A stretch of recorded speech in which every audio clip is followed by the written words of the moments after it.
세대 간 갈등뿐 아니라 총체적으로 소통이 이루어지지 않는 것 같아. 남북 간 소통이 없고 이념 간, 계층 간, 지역 간 불신과 갈등만 있지 소통이 없는 것 같아 하는 이런 문제 제기가 있습니다. 근데 남북 간의 그 소통과 관련해서 저는 과연 북한이 우리의 소통 대상이 될 수 있는가에 대해서 의문을 가지고 있습니다. 사실 국가 지도자의 가장 기본적인 의무가 자기 백성을 먹여 살리는 거거든요. 그래서 예전에 공자님께서도 이 백성을 먹이는 문제, 그러니까 식과 병과 신 세 개가 가장 중요하다고 그랬죠. 그래서 이 먹이는 문제와 병, 그 안보의 문제 둘 중에 하나를 버린다면 차라리 이 병을 버리더라도 식은 먼저 취해서 백성들은 먹여야 된다고 하는 그런 점을 강조한 바가 있고, 이게 꼭 공자님의 말씀이고 동양적인 사상이라기보다는 국가를 통치하는 동서양을 막론하고 모든 지도자가 가져야 될 기본적인 가치관이 아닐까 생각을 합니다.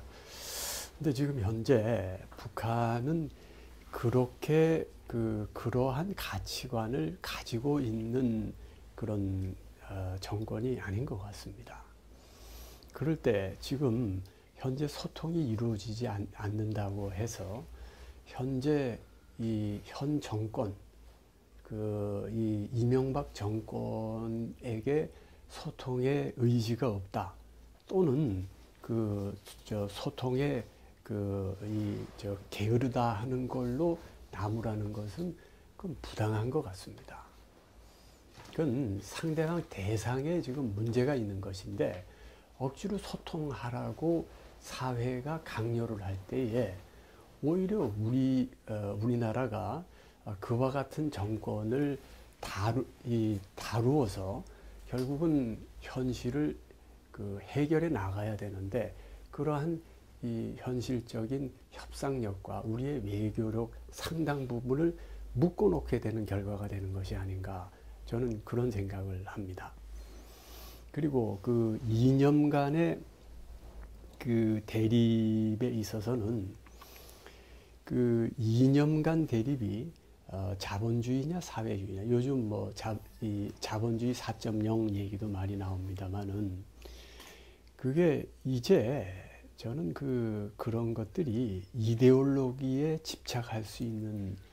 집착해서는 문제가 해결되는 것이 아니라는 생각을 가지고 있습니다. 결국 지금 자본주의 4.0이건 또는 사회주의건 간에 문제는 분명합니다. 성장을 해야 이 복지 실현이 가능해집니다. 근데 성장도 하면서 어떻게 정말 이 비참한 생활을 하는 우리 이웃을 구제할 수 있도록 복지도 실현할 건가? 이 두 마리 토끼를 다 쫓는 이 방법을 어떻게 구현할 건가? 이 부분을 토론을 해야 되는 것이지, 여기에 어떤 이데올로기의 잣대를 댈 일은 아닌 것 같다 하는 생각을 합니다. 그리고 계층 간의 계층이나 지역 간의 그런 소통은 저는 매우 필요하다고 생각을 합니다. 이 근로자와 사용자, 또는 부모와 자식 간의, 부모 세대와 자식 세대, 또 그리고 영호남, 또 수도권 지방, 다 그것은 소통은 다 필요하다고 생각을 합니다.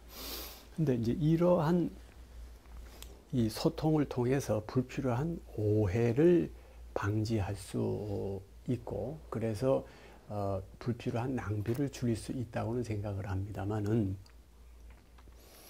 결국 소통만으로 해결되는 것은 아니고 이런 여러 갈등과 대립을 근원적으로 해결할 수 있는 해결 방안, 솔루션이 나와야 된다 하는 생각을 합니다. 결국 그 솔루션을 내는 것은 경륜의 문제라고 생각합니다.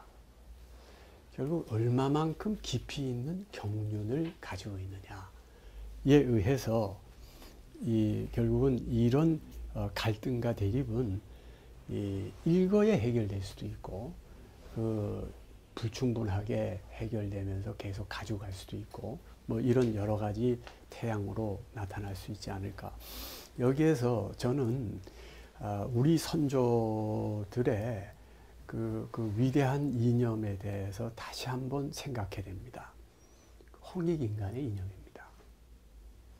정말 우리 선조들께서는 참 지금 시대에서 상상하기 어려운 그런 어떤 경륜을 경험하셨던 것 같습니다. 그 모든 사람들이 골고루 다 이익을 줄 수 있는 그런 경륜. 마치 태양 아래서 모든 사람이 미운 사람, 고운 사람 할 것 없이 똑같이 태양의 햇빛의 혜택을 받게 되는 것 같은 그런 보편적인 시혜가 이루어질 수 있는 이런 경륜이라는 것은 참 꿈의 경륜이라고 할 수가 있는데, 어쨌든 우리 선조들은 그러한 경륜을 지향하셨고, 아마도 우리의 위대한 선조들은 그러한 경륜에 의해서 우리 민족을 다스린 시기가 있었지 않나 하는 생각도 합니다. 그리고 이제 자료 6에 가서 경제 부분의 상호 갈등과 그 대립의 소통 방안과 관련해서요.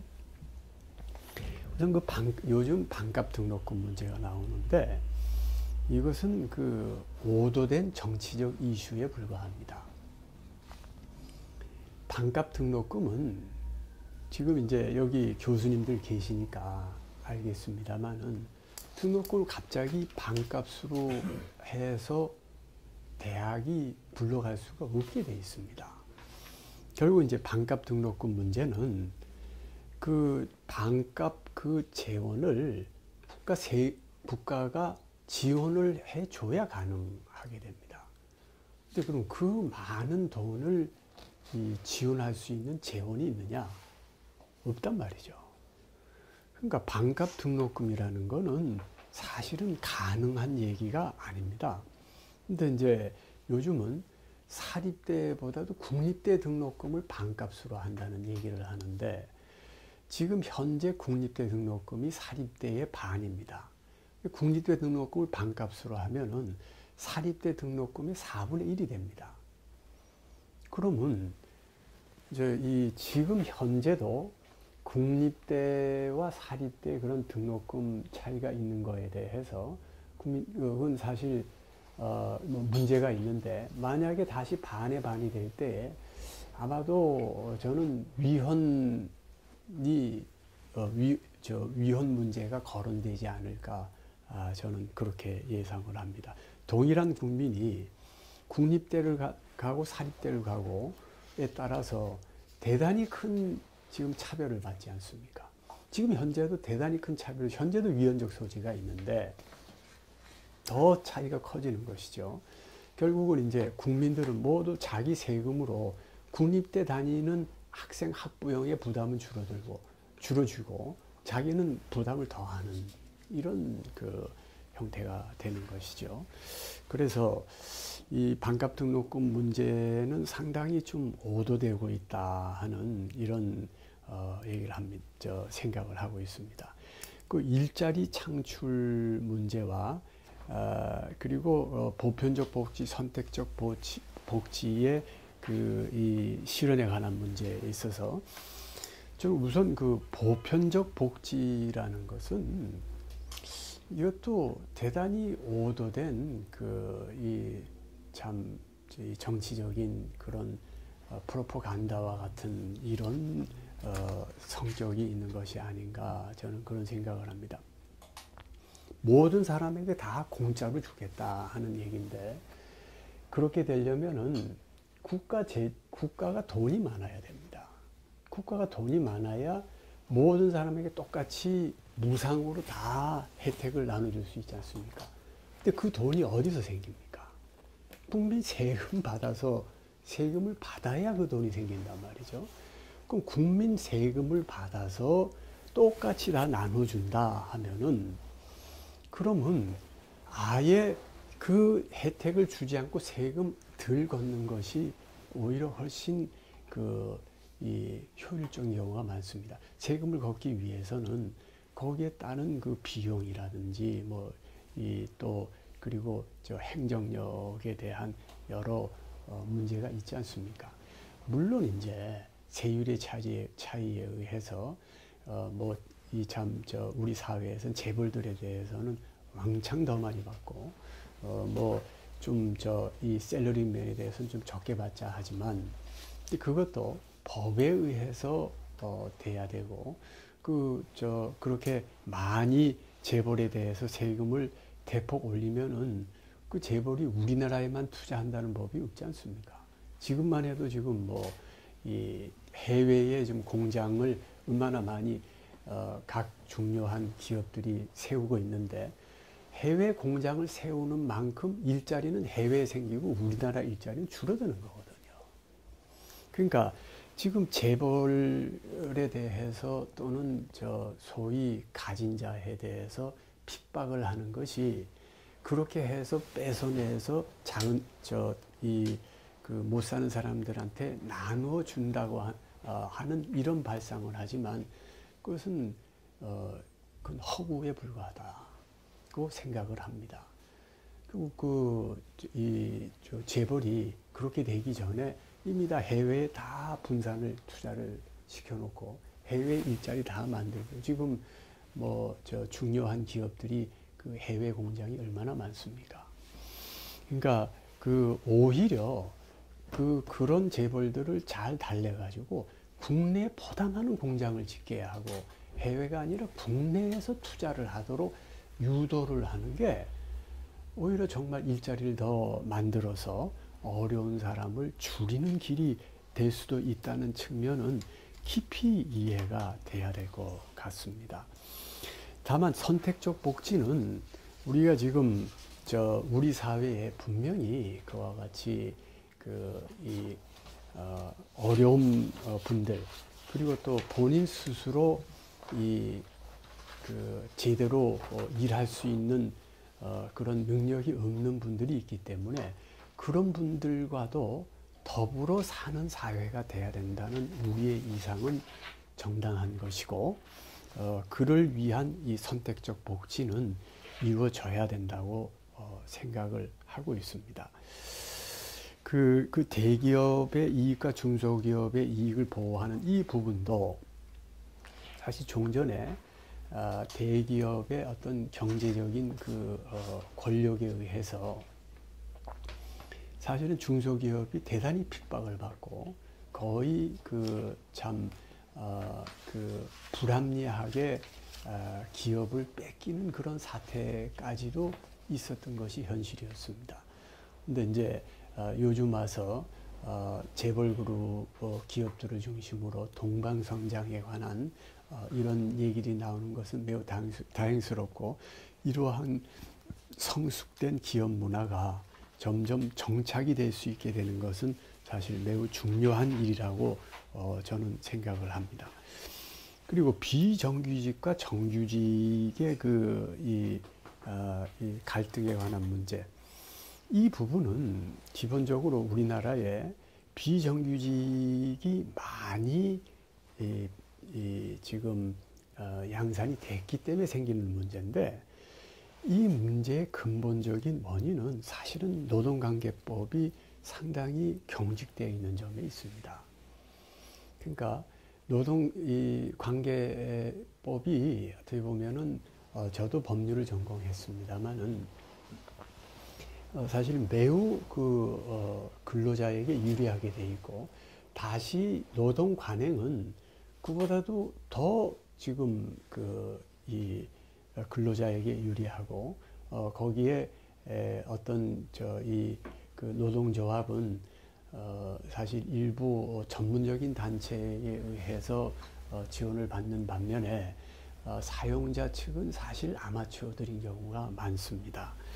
그래서 이렇게 그 노동관계법에 의해서 대단히 근로자가 보호되는 모습을 보이지만 그 반작용이 바로 비정규직의 양산입니다. 그러니까 정규 직원으로 뽑아 놓으면은 노동관계법에 의해서 워낙 규제가 많고 불리하기 때문에 가능만 하면 정규 직원은 안 뽑는 겁니다. 그러니까 이런 사태를 오히려 막기 위해서는 오히려 역설적으로 노동관계법을 오히려 완화해서 이 기업가들이 사용주들이 보다 많은 정규직을 뽑을 수 있는 분위기를 조성해 주는 것이 이런 노노 갈등의 문제를 해결하는 근본 처방이 될 수 있다 하는 점을 지적을 하고 싶습니다. 그리고 그 밖에 뭐 다문화 사회에 대한 진입, 정치 권력의 신뢰성 문제, 이것은 저는 이제 당연히 그 부분은 이제 제가 뭐 특별히 더 언급할 건 없을 것 같고요. 많은 소통의 매체와 많은 소통의 부재 문제, 이 부분은 결국은 이제 그 소통은 말과 글로 이루어질 수밖에 없는데 그 말과 글의 아까 말씀드린 그 한계 때문에 그것이 역시 이 소통 매체가 많음에도 불구하고 여전히 소통에는 한계가 있고 때로는 그 소통으로부터의 사각지대도 생기게 마련이다. 그리고 오히려 정말 소중한 가치, 그것이 지적인 것이거나 감성적인 것이거나 그것은 직접적인 접촉에 의해서 전달될 수 있는 그런 관계인 것이지 그것이 그냥 말과 글로만 될 수 없는 경우도 있다 하는 그런 매체상의 한계는 유념해야 될 것 같아 하는 그런 생각을 합니다. 그리고 이제 소통의 원리로서 화쟁을 여기 지금 얘기를 했는데 사실 화쟁은 그 소통의 원리라기보다는 소통을 넘어선 가치라고 하는 게 옳을 것 같습니다. 결국 그 소통에 의해서 화쟁이 이루어진 화쟁은 기본적으로는 불의를 전제로 하는 것이거든요. 이 둘이 아닌 그런 경지가 될 때에 여기 스님께서 자세하게 설명을 하시겠습니다만은 화쟁이 되는 것이기 때문에 그런 그 불의의 경지는 소통으로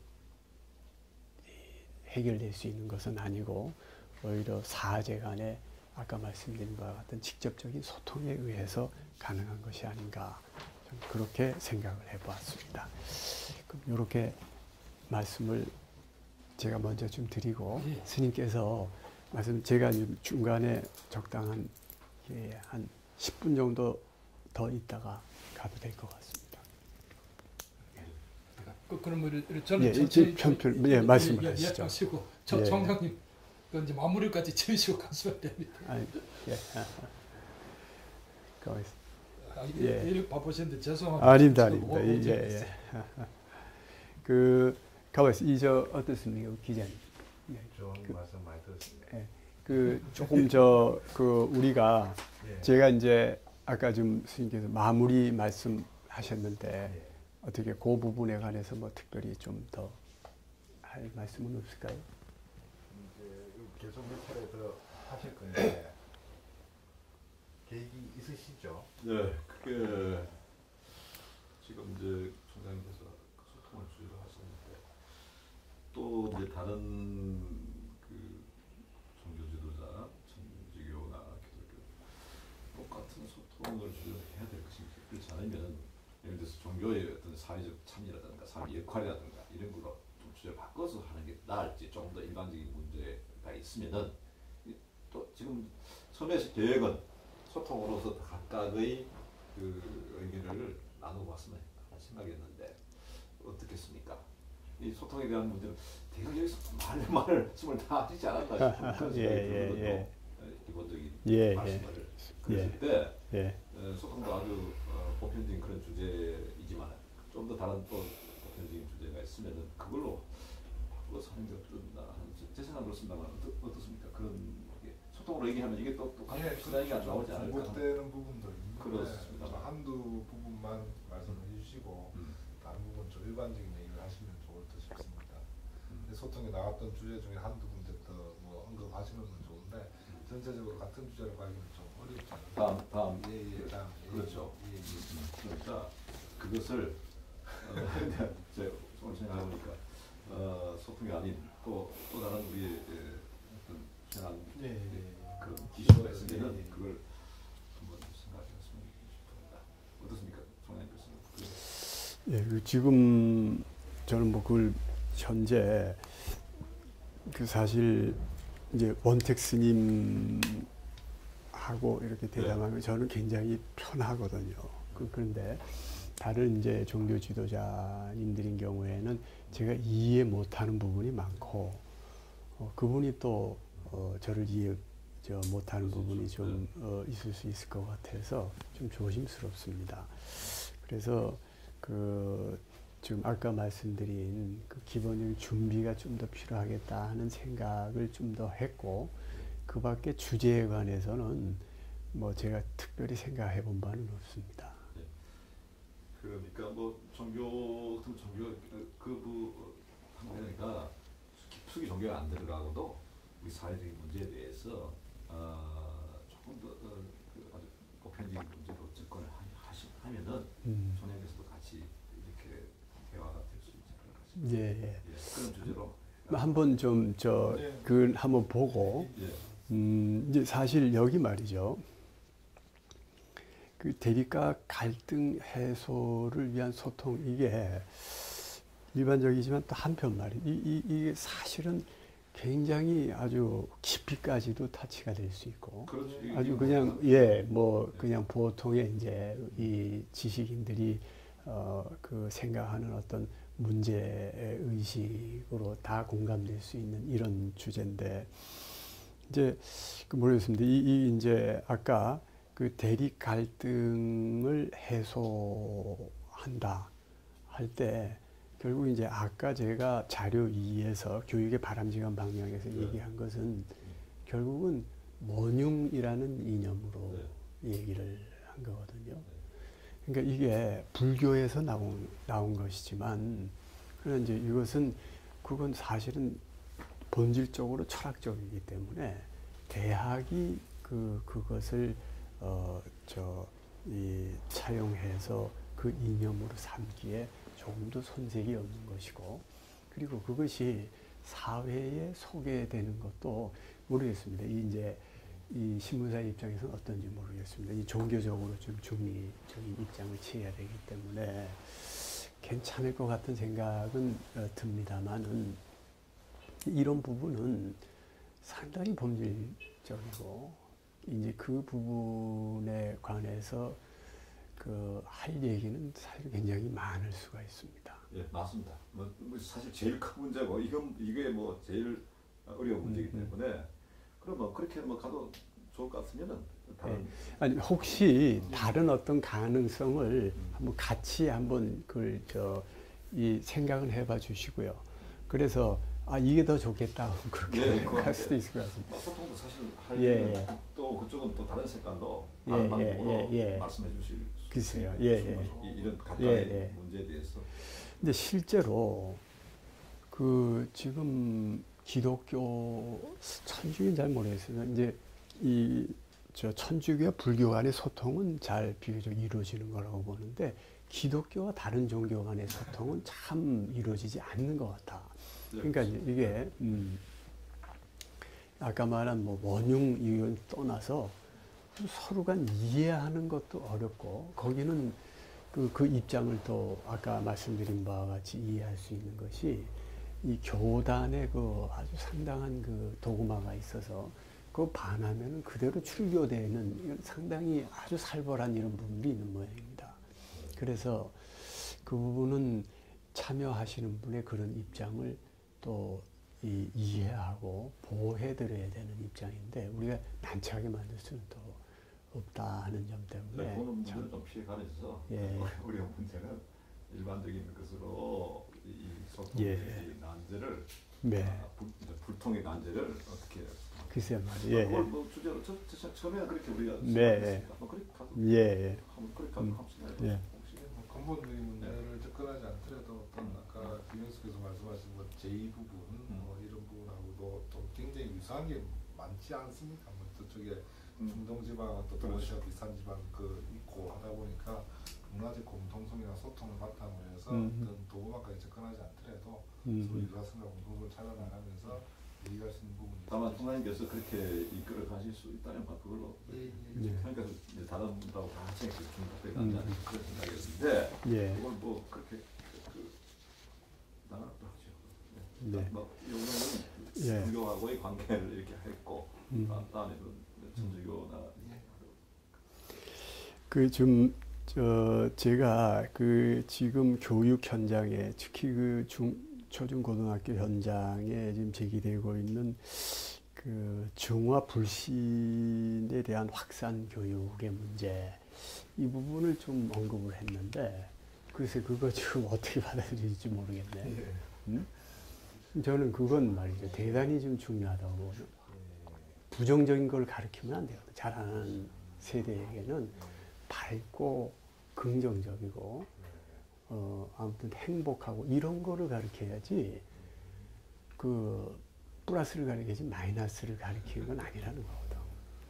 그래서 이제 그런 부분을 제가 조금 비교적 완곡하게 얘기를 했는데 뭐 신문사의 입장도 있으니까 그분 잘 좀 조정을 하시되 그러나 그게 정확하게 전달은 돼야 될 것 같아요.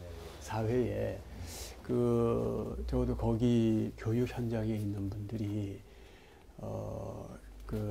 이렇게 그냥 기성세대는 전부 도둑놈 뭐 이렇게 가르친다든지 또는 완전히 다 불신하는 쪽으로 또 그리고 이 사회는 전부 증오스러운 거고 깡그리 뭔가가 잘못됐고 가진 자만 농단을 하고 뭐 이런 식으로 잘못 인식하는 게 정교조 탓을 안 하고. 근데 이제 그 부분이 이제 이 스님께서는 그냥 거침없이 말씀을 하시는데 다 그러시지는 않겠죠. 말씀하시면 안 됩니다. 예. 그 다 그러시지는 않으실 텐데 그러나 지금 그거는 저는 이제 지금 이런 이 일부 팟캐스트 방송에 나오는 이 세대 간의 불신 대립 이런 문제가 기본적으로 거기에서부터 연연하는 것이 아닌가 하는 점을 우려하고 있습니다. 그리고 이제 아까 미성숙의 문제를 거론했습니다만은 이제 성숙한 사회의 모습이 어떤 것일 건가. 이제 거기에 이제 바로 인문학적 소양에 관한 문제가 나오고 앞으로 이제 이 젊은 세대뿐 아니고 기성 세대조차도 계속적인 그 인문학적 도야가 필요하다는 이제 그런 그 얘기가 될 수 있는데 이제 이런 그 보다 성숙한 사회로 가야만이 이런 소통 부재의 문제도 또 이제 이 젊은 세대, 긴 세대 간의 갈등 문제도 근원적으로 해결될 수가 있는 것이 아닌가 하는 이런 부분에 대한 미성숙이 불통의 원인이다. 예. 볼수 있고 미성숙을 성숙을 하는 데는 이제 교육이 중요한 것이고 종교가 중요한 것이다. 네. 그러니까 이제 종교도 물론 그렇고 그러나 이제 이 인문학적인 소양에 관한 부분, 예.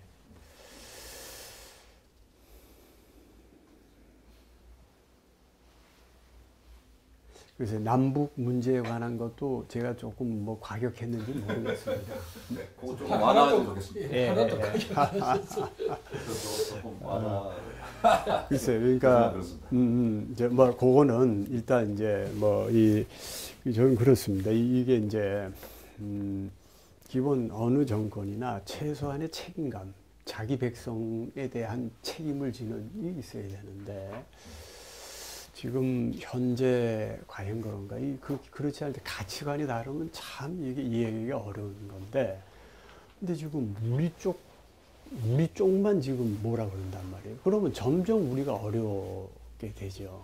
그게 저쪽은 지금 원래 통제불능인데 그러니까 이런 부분에 상대방이 대단히 힘들고 통상적이고 상식적이지 않다는 점을 이해하고 이쪽이 여유 있게 우리 쪽이 전략을 구사할 수 있도록 그걸 보호를 해줘야 되는데 마련해야 되죠. 예. 그러니까 뭐 소통이 안 된다고 해서 포기하는 건 예.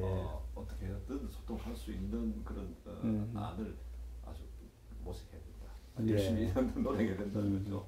그 노력이 이 정부가 어느 정도냐? 그래서 이제 지금 보면은 이 정부에 대한 질타